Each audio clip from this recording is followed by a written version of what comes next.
गुदगुदाती है ये, हंसाती भी है, पर थोड़ा थोड़ा रुलाती भी है। आओ आज हम चलते हैं कहानियों की दुनिया में। कहानियों की दुनिया, रंग बिरंगी दुनिया।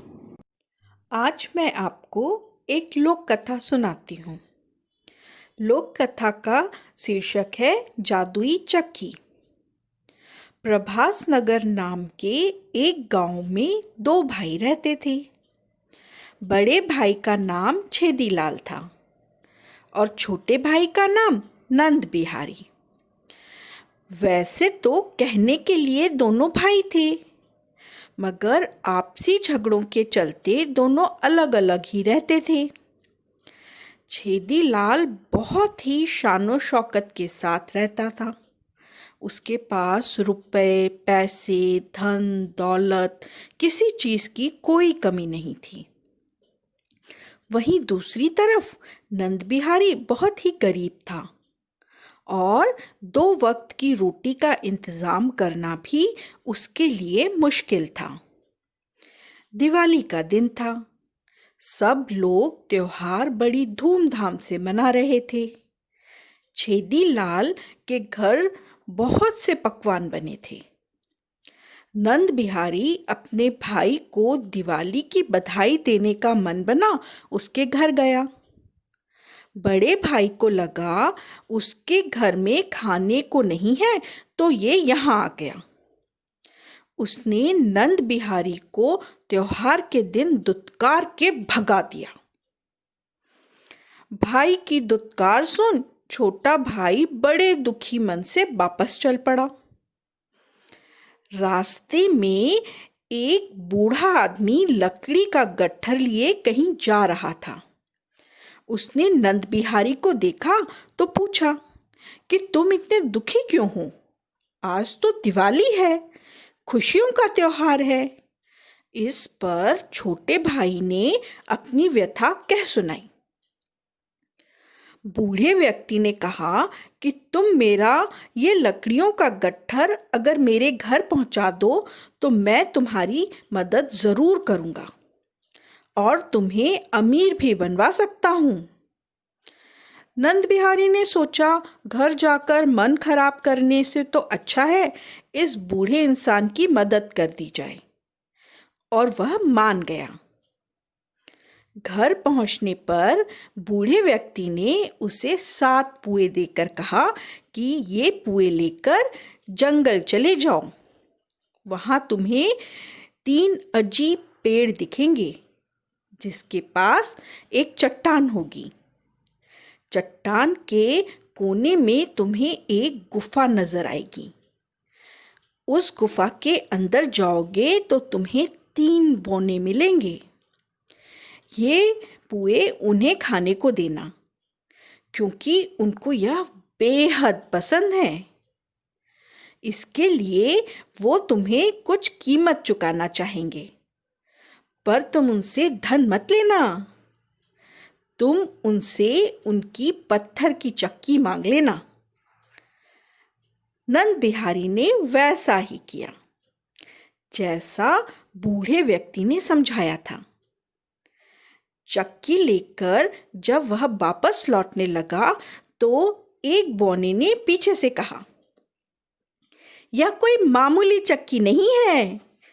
इसे चलाने पर तुम जो मांगोगे वो मिलेगा। इच्छा पूरी होने पर इस पर लाल कपड़ा डाल देना, सामान निकलना बंद हो जाएगा। तुम्हारे पुए बड़े लजीज थे। पुओं के लिए शुक्रिया। नंद बिहारी जब घर पहुंचा तो उसने चक्की को आजमाया। उसने सबसे पहले चावल मांगे, फिर दाल मांगी, फिर सत्तू मांगा। इस तरह वह खाने का अलग अलग सामान चक्की से मांगता जा रहा था और दिवाली पर मिले इस उपहार से खुश हो रहा था।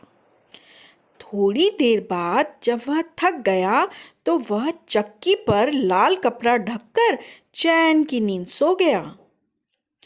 चक्की से निकला जो भी सामान बचा उसने वो अगले दिन बाजार जाकर बेच दिया।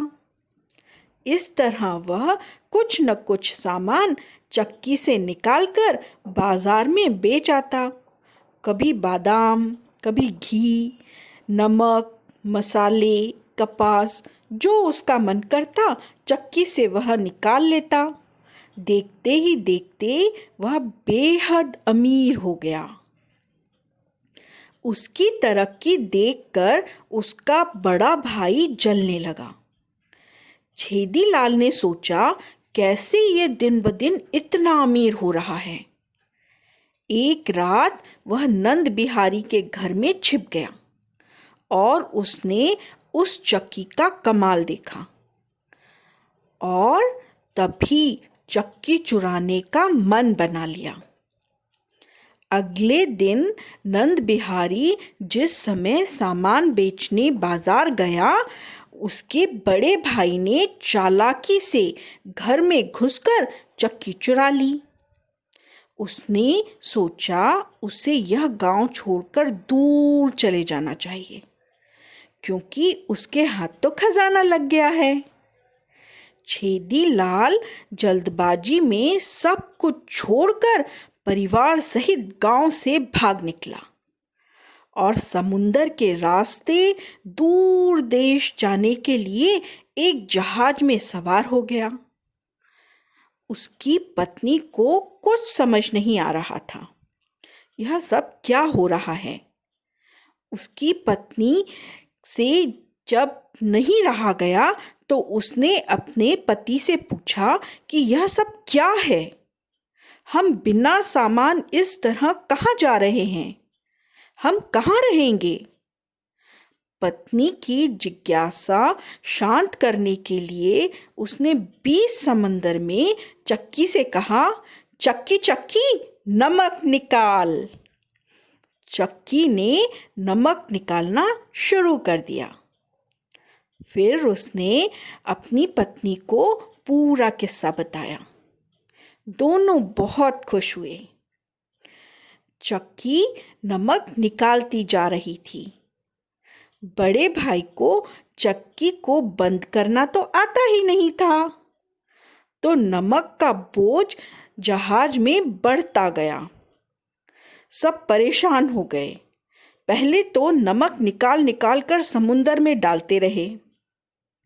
आसपास कोई द्वीप नहीं दिख रहा था। परेशान हो जान बचाने के लिए आखिरकार छेदीलाल ने चक्की उठाकर समंदर में फेंक दी। समंदर में तूफान के कारण जहाज भी नहीं बच सका। सब लोग डूब गए। कहते हैं वो चक्की समुंदर के अंदर आज भी चल रही है, इसलिए समंदर का पानी इतना खारा हो गया है। ये थी एक जादुई चक्की की कहानी। आपको कहानी कैसी लगी?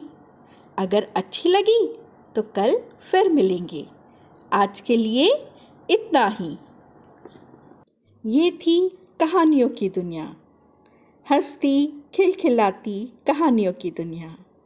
गुदगुदाती है ये, हंसाती भी है, पर थोड़ा थोड़ा रुलाती भी है।